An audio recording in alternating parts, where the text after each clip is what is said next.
Merci de la confiance renouvelée que vous ne cessez de nous accorder pour vous servir. Mesdames et messieurs, bienvenue dans votre émission que vous aimez dans vos maisons. L'émission Autour du plan qui reçoit pour vous Monsieur Claude Machala, kabiliste permanent. Avec lui, nous allons aborder, décrypter l'actualité politique de l'heure. Vous connaissez très bien. Donc, affaire 500 véhicules du président de la République, Félix-Antoine Tshisekedi Tshilombo, pour les députés. Dans certaines officines politiques qualifient cet acte de corruption. Nous allons en développer dans cette émission autour du plan, mais aussi parler en ce qui concerne les réformes électorales. Qu'est-ce qui empêche pour qu'il y ait effectivité des réformes électorales? Tentative de réponse dans cette émission. Pourquoi pas aussi parler en ce qui concerne l'état des lieux prolongé, l'état des sièges plutôt prolongé par le chef de l'État, mais aussi savoir la santé du parti PPRD et le Front commun pour le Congo, puisqu'il est là bien disposé à répondre à toutes nos questions, à qui je dis bonjour, M. Claude Machala. Bonjour, mon frère. Après un laps de temps, aujourd'hui, vous signez votre réapparition dans nos antennes. Vos impressions? Réapparition, je ne sais pas. Je pense que la seule personne sous le soleil qui fut à même de réapparaître après un si longtemps, pas un très longtemps de disparition, c'est Jésus-Christ. Donc, on est là, on est au front. Vous comprenez que 2023, c'est déjà au point de la rue. Il faudrait faire le moins de bruit possible. Et plus être au niveau de ceux-là qui demain pourraient signer notre retour au palais de la nation. Très bien. D'entrée du jeu, puisqu'il y a beaucoup de thématiques à développer avec vous. Alors, dans la première consacre à l'état de siège décrété par le chef de l'État Félix-Antoine Tshisekedi Tshilombo. Aujourd'hui, nous sommes dans la phase des prolongations. D'abord, comment avez-vous trouvé la démarche? Mais je pense que la démarche ne peut qu'être légitime. Et sa rationalité tient du fait qu'il y a trop de pleurs. Il y a nos frères qui souffrent. L'Est est en feu. Quand je dis l'Est est en feu, il ne faut pas seulement voir Niragongo. Niragongo est venu bien après. Et,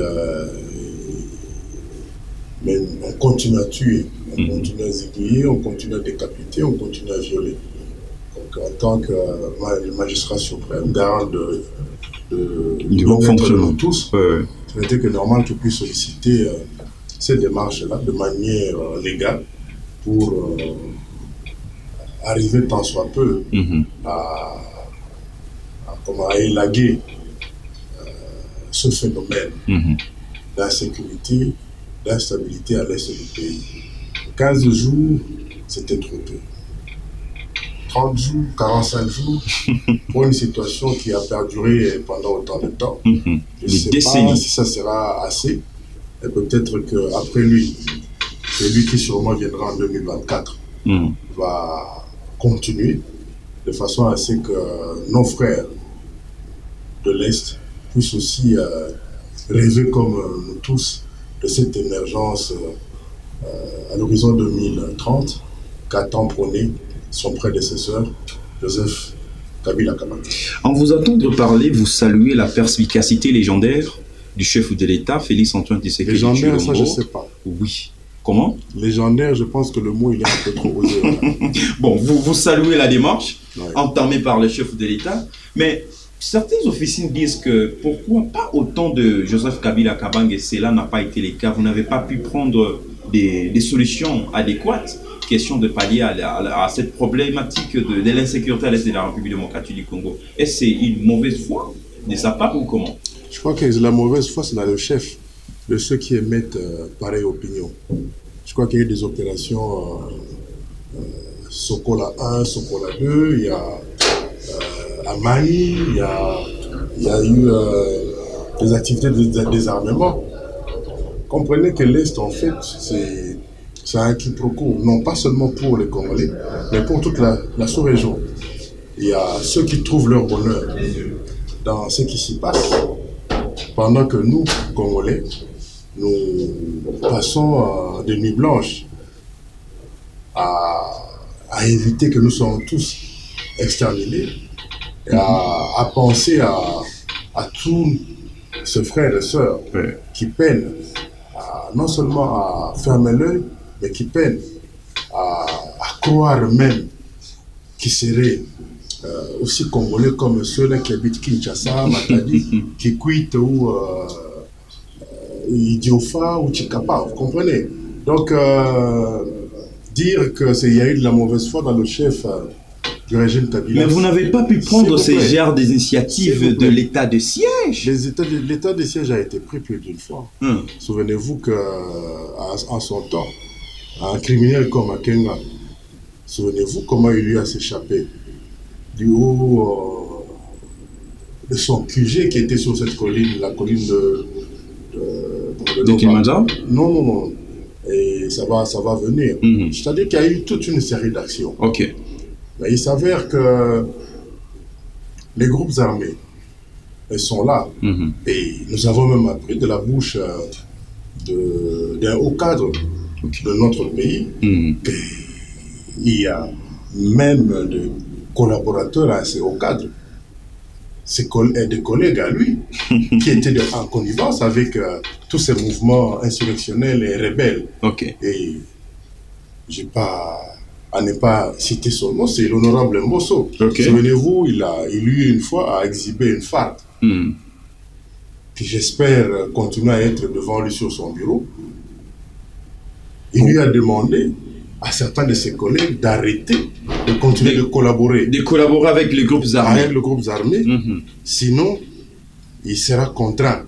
Et dire que le devoir l'imposait déjà ce jour-là à citer les noms de ces receleurs et criminels qui étaient dans cette farde. Et je continue à... Aujourd'hui, je me dis, est-ce cette farde-là a été vidée de tout son contenu, où il y a eu, une fois de plus, une main noire, une certaine pesanteur qui a fait, ou qui ferait que M. Mbosso, jusqu'à ce jour ici, n'ait eu pas le courage de transmettre cette importante information à qui des droits, de façon à ce que la loi puisse faire son travail. Donc vous soutenez donc son avis? C'est pas son avis. Vous l'appuyez? Il nous exhiba une femme. Un peu comme à l'époque de la conférence nationale souveraine, je me souviens encore quand le vieux Chimbombo monta à la tribune avec des fardes, prêt à citer les noms de ceux qui venaient le voir notamment et le jour où il jouait à l'opposant. Lui, il l'a fait en tant que président. En tant qu'un des successeurs de Monseigneur Monsemo, souvenez-vous, qui à l'époque était le président de cette conférence nationale souveraine. Mbosso nous a montré une farde. Et après? Silence radio. Silence radio, et donc vous ne soutenez pas ces allégations en quelque sorte, on comprend. Comme il paraîtrait qu'au jour d'aujourd'hui, nous nous retrouvons dans un état mafia. Donc Mbosso ne fait qu'appliquer l'omerta, c'est-à-dire la loi du silence. La loi. Très bien, monsieur Claude Machala, donc vous soutenez, vous encouragez la démarche entamée par le chef de l'État en décrétant l'état de siège dans cette partie. Je soutiens la démarche, mais il faudrait aussi que les membres des autres institutions, comme le cas de l'Assemblée nationale, puissent aider à ce que le chef de l'État, dans la mesure du possible, puisse atteindre l'objectif qui s'est fixé. Donc vous vous tenez toujours à l'Assemblée nationale? Oui, il y a quelque chose qui cloche là-dessus. Ce sont nos représentants. Ils sont là de par notre bon vouloir. Et quand le premier d'entre eux sort une farde, prétend et dit qu'il a des informations. Et quel genre d'informations?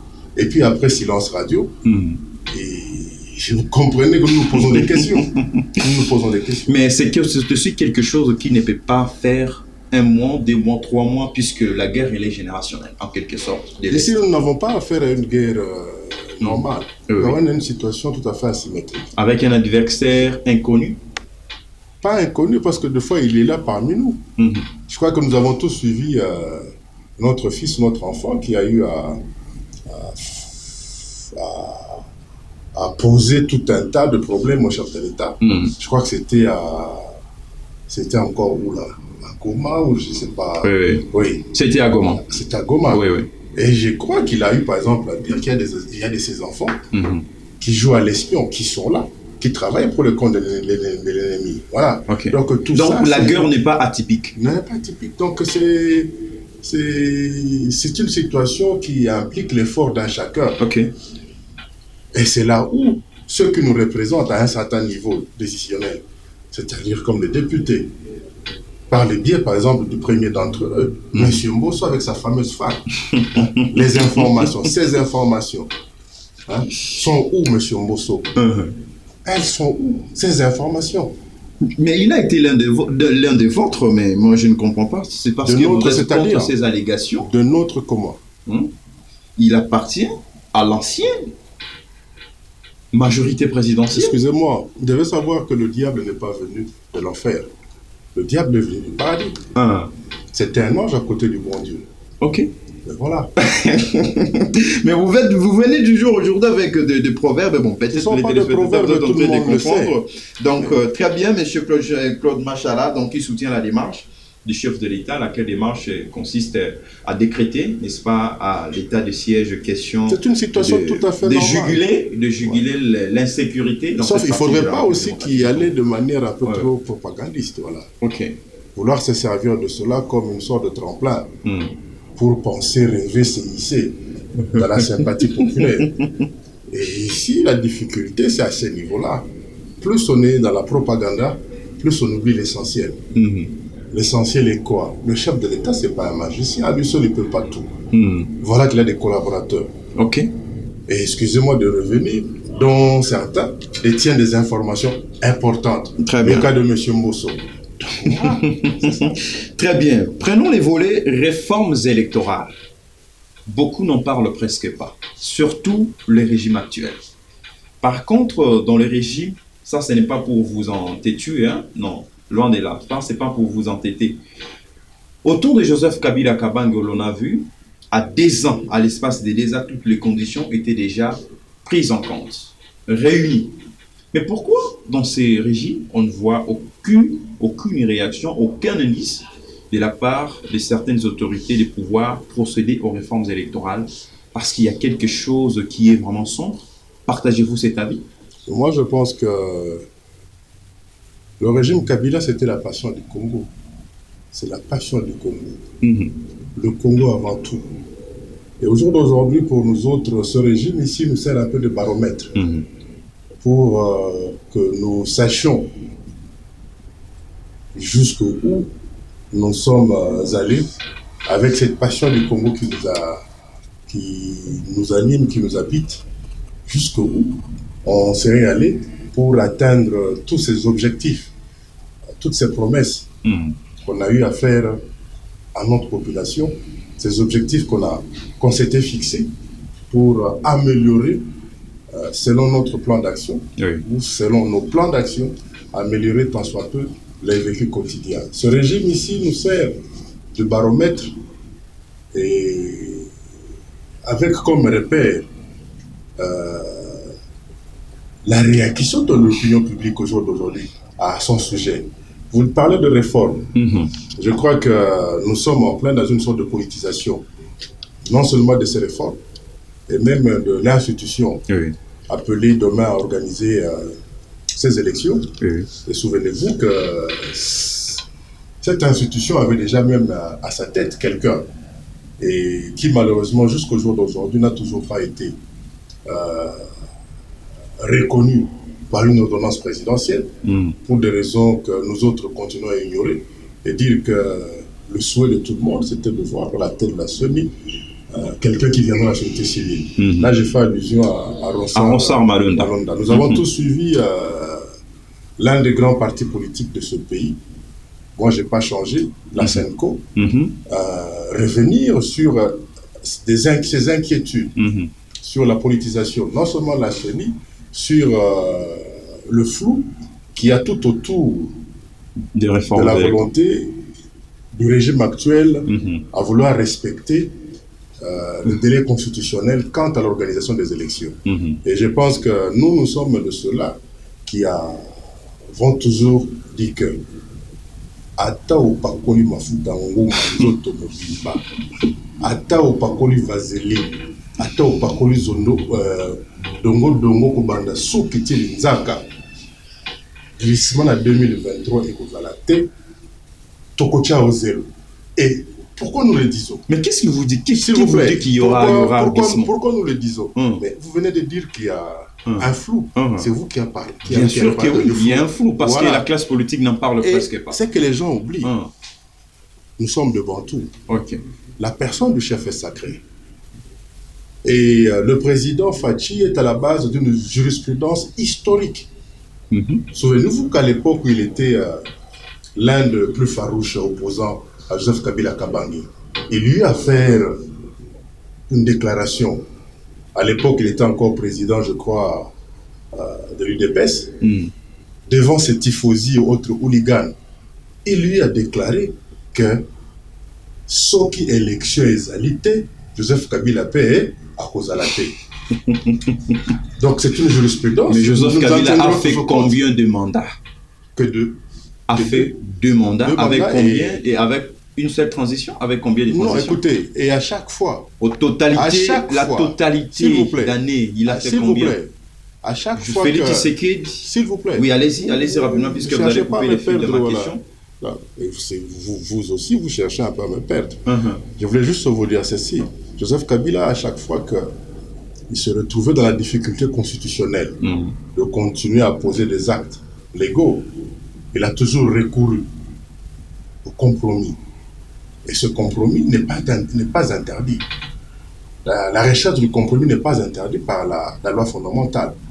De façon à ce que les décisions qu'il lui a prendre après, la démarche qu'il lui a amorcée après, ne soit ou n'a été que le fruit d'un consensus. C'est comme ça qu'on a connu des gens comme les Badi Banga, c'est le tout premier ministre, ou encore les Bruno Tshibala, ainsi de suite. Donc, Kabila, c'était le dialogue permanent. D'ailleurs, dans pas mal de ses adresses, à chaque fois, il revenait sur... le respect de la Constitution. Non seulement cela, à chaque fois, il disait, ce n'est qu'ensemble que l'on pourrait reconstruire. Et ce pays, nous n'avons pas que de tout. Nous n'avions pas que de tout. Les infrastructures, etc. à reconstruire. Mais il y avait aussi la légalité, la légitimité à reconstruire. Et pour cela, à chaque fois que le consensus s'avérait être l'ingrédient incontournable pour continuer cette démarche-là, Kabila recourait toujours au consensus, au compromis. Mais au jour d'aujourd'hui, nous vivons l'époque un peu de quelque chose qui ressemblerait un peu à du Mouta Machakado. C'est-à-dire tout droit, la canaille, kaka, olobani, donc vous nous suivez, donc mesdames et messieurs, vous comprenez, hein? Donc là, ce monsieur Claude Machala, kabiliste permanent, à cœur militant de PPRD, cadre militant du PPRD. Pourquoi militant? Parce que le PPRD, c'est un parti de masse. Mais on n'a pas besoin de cadres au PPRD, on a besoin des gens qui sont là à la base. Les gens qui mouillent le maillot avec les gens de Kisenso, de Kibolo, de Kimbanseke, de Bounia, de Boutembo. On n'a pas besoin des gens qui ne sont que dans des cadres feutrés en train de faire pétiller des champagnes. Une question supplémentaire. Si aujourd'hui Joseph Kabila Kabange a cédé les fauteuils, c'était parce qu'il y avait eu pression de la part du peuple congolais, ou c'était de par sa propre volonté? Joseph Kabila n'a pas eu à céder le fauteuil. Il y avait une limite. Je crois que lors de son dernière adresse à la nation, dans le cadre du Parlement réuni en Congrès, il lui a dit que son sort à lui était réglé par la Constitution. Ah bon? Donc, respectueux de la Constitution, il ne pouvait que se retirer. Et l'urne n'a pas été officiellement en notre faveur. Et c'est comme ça qu'il y a eu M. Tshisekedi qui a pris les affaires en main. Donc, il n'y a jamais eu de pression. S'il y a eu pression, c'est peut-être sa parole d'honneur. Sa dernière phrase face à la presse, celle de ne pas, lorsqu'il affirme que moi, Joseph Kabila Kabange, si j'avais 15 personnes autour de moi, on allait, n'est-ce pas, faire développer ces pays. Cela ne vous interpelle pas, cette phrase? De 15 personnes, je pense que moi, je suis la 13e. Ah bon? J'ignore les 12 qui sont avant moi. Et les 2 autres qui viennent après, ah bon? je les connais, mais je préfère ne pas citer leur nom, de peur Et puis, Donc vous êtes la 13e je suis la personne. 13e personne. Et Ah bon? permettez-moi pour une fois de manquer de modestie. Donc, Kabila, en disant cela, ce n'était pas un problème numérique. Vous savez, il y a 2 fois dans la vie, on doit cesser à ne compter qu'avec ses doigts. Ok. 2 fois, il faut aller plus loin de ses doigts pour comprendre c'était quoi le message. Les 15 personnes représentent quoi. Puisque le même Joseph Kabila, il lui a dit qu'il a fait de son mieux, mais il n'a pas réussi à changer la mentalité zaïroise. Puisque vous devez savoir que le plus grand chantier dans notre pays demeure l'homme. Vous allez voir qu'il y a des gens qui prétendaient combattre la corruption. Au jour d'aujourd'hui, ils en ont plein les poches. Et de manière abracadabrante, on voit des gens rouler carrosse, on voit des gens qui hier ressemblaient à des larves. Okay. Au jour d'aujourd'hui, c'est des mammouths. Très bien. Donc c'est juste pour vous dire que c'est Kabila quand il parle, et surtout qu'il a eu à dire aussi, bien avant la fin de son 2e mandat, que dans la vie, il ne faut parler que quand vous avez des mots plus importants que le silence. C'est pour cela qu'il reste toujours silencieux. Il faut apprendre. C'est pour cela qu'il reste toujours silencieux. Kabila n'est pas silencieux. Le silence est aussi un langage. Ok. Et le langage de Kabila, ce silence de Kabila vaut plus que 2 millions de vuvuzelas. Ah bon? Et la preuve est qu'il y a la panique dans l'autre camp. Là, vous le dites puisque vous êtes kabiliste permanent ou comment? Non, je crois, j'ai des convictions. Vous savez, moi, je suis à l'école de la loyauté et de la fidélité. Ok. Moi, c'est la passion du Congo. Mais beaucoup les traitent des timides. Comment vous partagez? Timides, vous pensez, quand on est sur un tamis, on ne parle pas. On contrôle le mouvement de l'adversaire. Ok. Voilà. Et pour qu'il ne puisse pas s'échapper. Et surtout qu'en ce moment-ci, on a un adversaire qui ne cherche pas seulement à nous soustraire de la vie politique. Un adversaire visible ou invisible? Il est visible. Ah bon? Voilà. Alors qui pourrait être cet adversaire? Il se connaît, il a un miroir chez lui. Ah bon? Et il se reconnaît dans ce que je suis en train de dire. Très bien, merci M. Claude Manchala. La 3e thématique qui consiste à savoir l'évolution.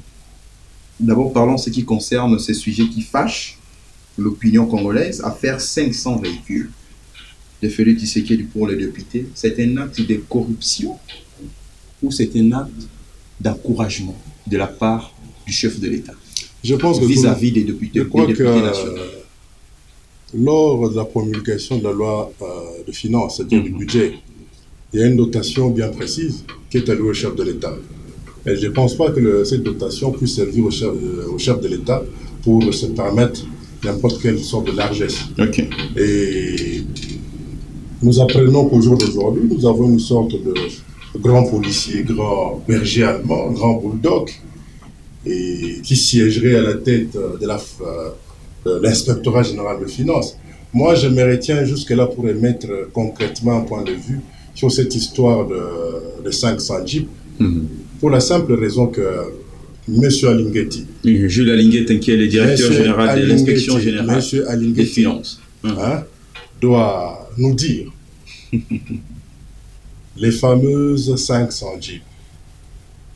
Est-ce un don? Est-ce une arnaque? Un don avec quel fond? Et pourquoi? Parce que dans ce pays... Est-ce que cela est de ses attributions? Et nous avons dans ce pays autant de terres arabes qui ne sont pas exploitées. 500 jeeps, pourquoi pas 500 tracteurs? Pourquoi pas 1 million de tracteurs?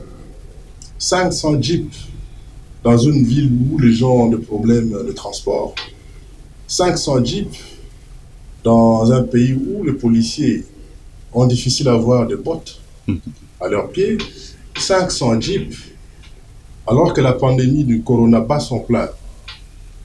Il y a au jour d'aujourd'hui, toutes les morgues sont pratiquement pleines.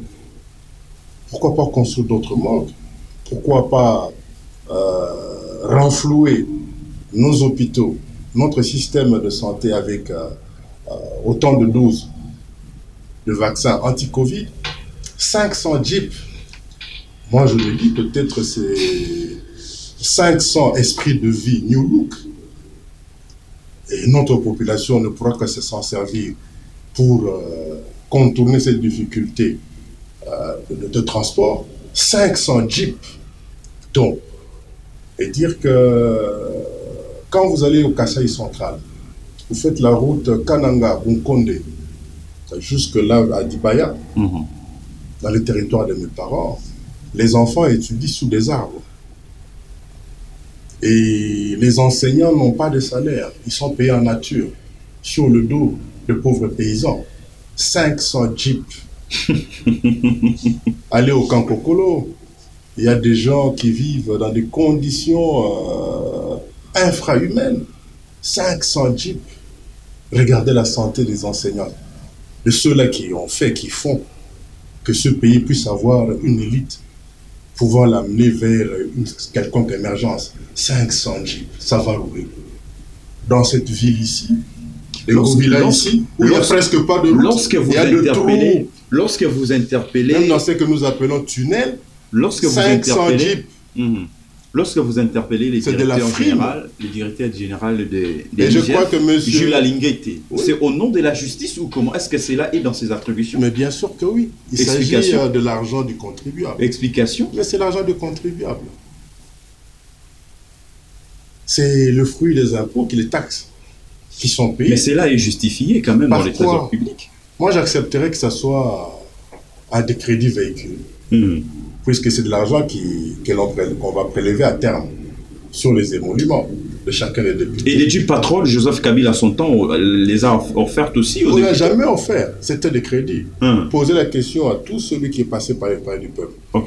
Qu'à la fin de son mandat, il avait payé autant pour sa Jeep. Et au jour d'aujourd'hui, on nous dit donc, est-ce que c'était vraiment sorti de la bouche du chef de l'État? Ça, c'est aussi une chose. Si c'était de la bouche des petits flatteurs. Donc, en quelque sorte, c'était un acte de corruption de la part de Félix Tshisekedi. Non, j'attends d'abord... Ou tentative. J'attends d'abord les conclusions. Allez-y. Et je pense que même le chef de l'État, il a aussi le droit à la présomption d'innocence. Peut-être qu'il y a des petits malins autour de lui qui pensent... S'il vous plaît, qui pensent peut-être le flatter, qui joue au flatteur. Mais moi, je dirais ceci. Tous ces petits flatteurs, parce qu'une fois j'ai parlé de l'insalubrité qui est à son comble au sein de l'élite politique congolaise. Tous ces petits flatteurs-là doivent savoir qu'au jour d'aujourd'hui, parce que nous parlons d'état de droit, ils doivent savoir que le renard aurait tort de vouloir nous faire vivre encore ce que Jean de La Fontaine nous a appris quand on était encore à l'école maternelle, si pas secondaire, que cette fois-ci, le corbeau a fait monter une carabine. Au lieu que ça soit un morceau de fromage, le fameux morceau de fromage, ce sera un chargeur qu'on va lui vider dans la tête. Parce que trop, c'est trop. 500 jeeps, on n'en a pas besoin. 500 jeeps, crédit, oui, c'est un droit, puisque ces gens travaillent.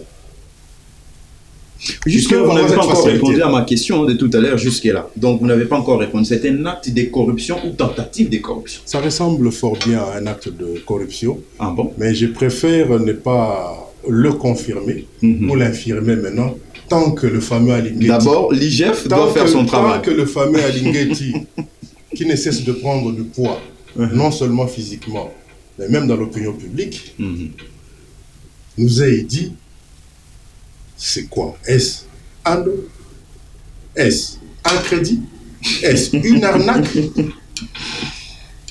Et en ce moment-là, je pourrais mettre un point de... Mais on dit souvent que l'institution IGF est une institution appuyée par l'institution président de la République. Confirmez-vous cette information? Mais puisque c'est un service qui dépend de la présidence de la République, et en tant que collaborateur du président de la République, je ne pense pas que M. Alingueti, lui et son bataillon de petits policiers là qui l'entourent, auraient pour mission de laisser le chef de l'État sur une voie. Donc ils sont instrumentalisés. C'est une institution instrumentalisée, en quelque sorte. Sur une voie qui viendrait à remettre en cause même le combat Etienne Tshisekedi Wamulumba, d'heureuse mémoire. Okay. Parce que lui, il s'est battu justement contre la corruption. Et si c'était le cas, je crois que l'IGF est-elle instrumentalisée en quelque sorte? Je crois que le peuple devra attendre. Peut-être la prochaine UDPS. Pas l'actuelle, la prochaine? L'actuelle, c'est une bande d'affairistes. Ah bon? Ouais, une bande d'affairistes. Merci, voilà. Merci M. Claude Dumachalab. Donc on va prendre le dernier volet en ce qui concerne la santé de votre parti politique PPRD, mais aussi de votre méga plateforme qui est les Fonds communs pour les Congo. Est-ce que d'abord, les FCC existe encore? Mais puisque vous en parlez. Puisque vous en parlez. Il y a cacophonie, il n'y a pas cacophonie au sein du Fonds commun pour les Congo? Il n'y a pas cacophonie, il y a un comité de crise qui est là, qui est dirigé par Raymond Chibanda. Et il n'y a pas cacophonie. Pas Némi Moulade. Mais puisqu'il y a un comité de crise. Donc, qu'est-ce qu'il vous a fait, ces messieurs? Néhémie a fait son temps. Qu'est-ce qu'il vous a fait, les messieurs là? Non, Néhémie, c'est un grand kabiliste. C'est un bon militant du PPRD. Et lui aussi, il tient à ce que vous sachiez qu'il n'est que militant, il n'est pas cadre. Parce que lui, il est avec la base. Il tient à rester à côté de sa base. Donc, il n'est pas cadre. Il est militant comme moi.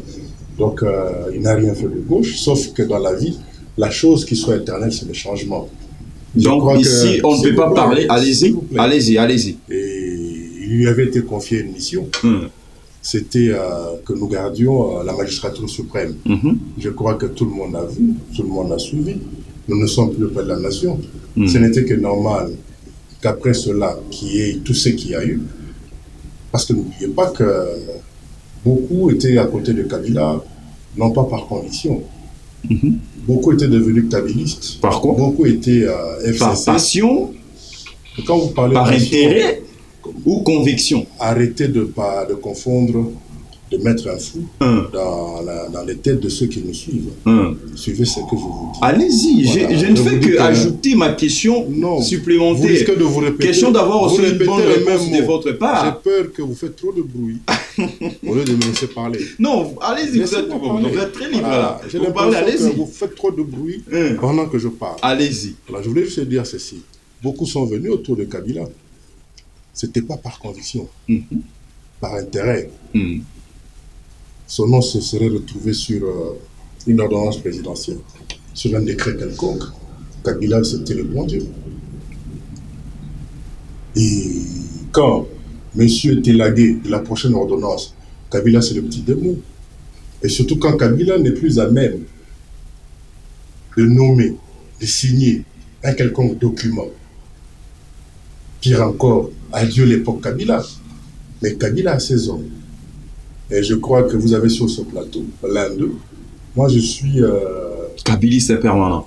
Et comment? Je passe la nuit. Moi, je dors et vis au front, avec ou sans munitions. Donc, la sentiment. J'ai été formé, même dans le cadre du corps à corps. J'ai été formé pour arriver à avaler même ce qui peut faire vomir une chèvre. Vous comprenez? Pour le kabilisme. Donc, cela veut dire ceci. Le FCC, ce n'était que normal. Il y a des gens qui ne sont pas patients, qui ont pensé que, au lieu d'avoir la valeur, donc vous ils méritaient plus le mépris. Vous ne regrettez pas des sections parties? Pas du tout. Nous sommes à 80 millions. Vous savez, la porte, à l'entrée comme à la sortie, demeure ouverte. Il n'y a pas de droit d'entrée, comme aussi il n'y a pas de droit de sortie. Quelle est donc votre observation par rapport à l'actualité politique de l'heure en République démocratique? Pour finir avec le PPRD, parce que vous avez fait allusion au PPRD. Allez-y rapidement. Le PPRD, il y a un débat démocratique en son sein, ce qui est tout à fait normal. Parce que dans le sigle PPRD, il y a le D. Le D veut dire démocratie, veut dire débat, contradictoire, le choc des idées. Le D veut aussi dire discipline. Discutons, débattons dans la discipline, c'est-à-dire dans le strict respect des statuts, des textes qui nous régissent. Vous comprenez? Et vous avez beau avoir raison, mais quand vous vous écartez, il n'y a pas de scission? Cette ligne, scission... au sein du parti, où serait parti Emmanuel Ramazan Chara? Qui irait où? Il reste toujours, il occupe toujours son poste. Mais j'ai dit ici, D veut dire discipline. Qui dit discipline dit respect. Des statuts et des règlements d'ordre intérieur. Et jusqu'à preuve du contraire, c'est Emmanuel Ramazani Shadari qui est le respect. Je crois que le moment venu, il ne pourra que se plier au changement qui est un fait normal. C'est là il dit à quoi? Le changement. Mais écoutez, nous avons connu Tchikez, nous avons connu Vital Kamere, nous avons connu le professeur Évariste Bochab, nous avons connu le professeur Mova, et nous sommes en train de vivre sous la coupe d'Emmanuel Ramazani Shadari. Il fera son temps. Si Tchikez, nous rappellerons toujours de la notoriété de ses propos, Kamere de la chaleur, du dynamisme, Bochab de la scientificité, et Mova de la profondeur. Parmi ceux qui sont passés, lesquels vous intéressent le plus? Nous avons cette mobilisation d'Emmanuel Ramazani Shadari. Et parmi les tous qui, vous dites qui? Je dis ceci, parmi ceux qui sont passés, lesquels qui vous intéressent ou qui vous a intéressé le plus? Les militants à la base. C'est moi. Ouais, la base. Parce que nous sommes tous appelés à passer. Nous passerons. Nous devons nous battre pour que le parti soit pérennisé. Nous devons nous battre pour que demain, après nous, ce parti puisse fonctionner. Et ce n'est que normal dans un parti qui est de tendance, qui est même de lobby. Mais l'objectif doit être demeurer le même, qui nous a été assigné par nos statuts et par notre démarche initiale, puisque c'est quoi la définition d'un parti politique? C'est un groupe d'individus autour d'une idéologie, d'une démarche politique, oui. pour conquérir le pouvoir, l'exercer et le conserver le plus longtemps possible. Ça. Nous l'avons perdu. On s'est presque auto-évalué. D'abord, chacun dans son coin. Peut-être qu'ensemble, il y a l'ego qui crée certaines pesanteurs sur certains individus, si pas sur certains camarades. Mais avec le temps, le changement, puisqu'il est incontournable, le changement nous dictera. D'abord. Et ces changements ne pourront qu'avoir la signature du président national, de l'initiateur de ce parti, qui est Joseph Kabila Kabange. Il n'y aura jamais... Il est le président du parti parce que beaucoup disent que donc, Joseph Kabila, le PPRD, ne l'appartient pas. C'est vrai ça? Oui. L'Église catholique appartient à qui? C'est à moi de poser la question. Les CC, ça c'est la dictature. C'est ça que nous refusons dans ce pays. Pensez que puisque vous êtes journaliste, vous voulez jouer au petit Dieu, c'est à vous d'imposer. Nous sommes dans un débat, nous discutons. C'est moi qui pose les questions. Là, avec moi, ça ne passe pas. Je vous ai demandé, puisque vous êtes un chrétien, je vous ai vu avant d'entrer ici prier pour que le bon Dieu puisse faire que je ne puisse pas vous ébranler. Mais je constate que vous êtes déjà dans les panneaux. Et l'Église catholique, c'est à Dieu. Musulman, c'est à Dieu.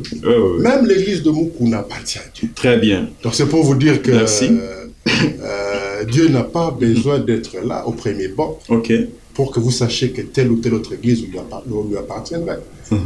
Et voilà, c'est ça. Très bien, M. Claude Machala. Donc nous sommes arrivés pratiquement à la fin de cette émission. D'abord, lors de l'élection présidentielle de 2018, on nous avait présenté comme dauphin Emmanuel Ramazani Shadari. Il a perdu les élections. Pour cette année qui viendra, peut-être en 2023, ça sera M. Claude Machala ou quelqu'un d'autre? Ce sera le peuple. Ça sera le peuple, au sein du PPRD. Le peuple. Alors, vous savez que dans le peuple, tout le monde a son peuple. Retenez ça. Dans le peuple, tout le monde a son peuple. Et il y a même des gens, il y a peu, qui n'ont cessé de nous dire le peuple d'abord. Au jour d'aujourd'hui, nous constatons que le peuple doit encore attendre. Très bien. Donc, les non-dits dans cette émission, dont c'est que vous n'avez pas pu parler pendant cette émission, puisque nous sommes arrivés pratiquement à la fin. C'est juste dire d'abord que 2023, c'est déjà au coin de la rue.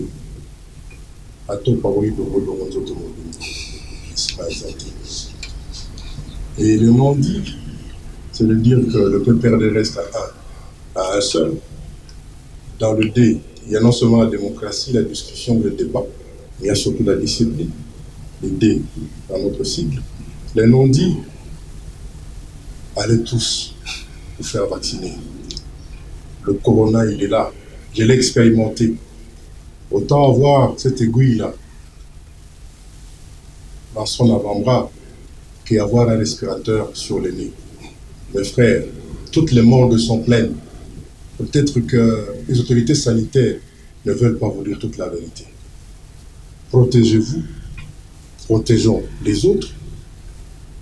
Vacciner, c'est aimer, vacciner, c'est protéger. Merci, M. Claude Manchala. Donc, c'était là notre invité de cet après-midi, kabyliste permanent. Merci de disposer votre temps. Question de parler, analyser l'actualité politique de l'heure de la République démocratique du Congo. Et nous demandons à M. Alingeti de nous fixer les 500 jeeps, dont arnaque ou crédit.